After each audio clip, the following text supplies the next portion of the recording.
My name is Jason McDonald. My name is Marcus Madrano. My name is Andres Sanchez.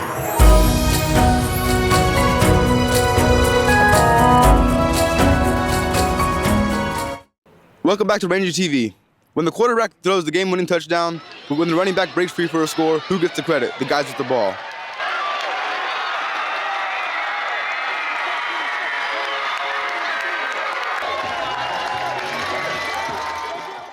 I think the best drills that we've done at practice with Coach Euland, it would be like we have a chute, that helps you stay low through the blocks, and we use the boards under there and take our steps and make sure we're staying low.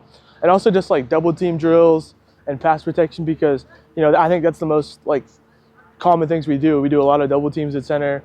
We're pass proing a lot. It's just stuff like that. So on a typical play, my responsibilities would be we usually look up and I identify the Mike linebacker, because that on a pass protection is who our running back has to block. We're not responsible for him as an O-line. Then I'll usually see if they overload a side or not. Then on a pass, I might have to call a 70 or 60 slide protection.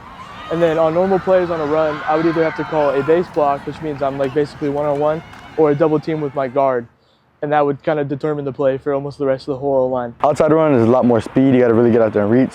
Inside run is a little bit more strength. You really got to get in there and drive a man. Whereas pass protection, you got to be patient and make sure you don't overextend. What I look for is I look for the guy on top of me, what moves he does, is he strong, is he fast. More importantly, I look for the linebackers, which way they shade, which way they play. I think if you go back to week 2 and then week 3, we faced a lot of adversity. And I think if you look back to both those games, or even week 1, we were down. We weren't down. It was tied 7-7 at halftime. And I think we've been a great second half team all season, and we've just never given up this whole year. We've been just pushing and pushing every game. The key differences between playing guard and other positions on the offensive line is most of the times you're going to have help on your left or your right. In a 3-man front, you're really open, so you can always go help the tackle or the center.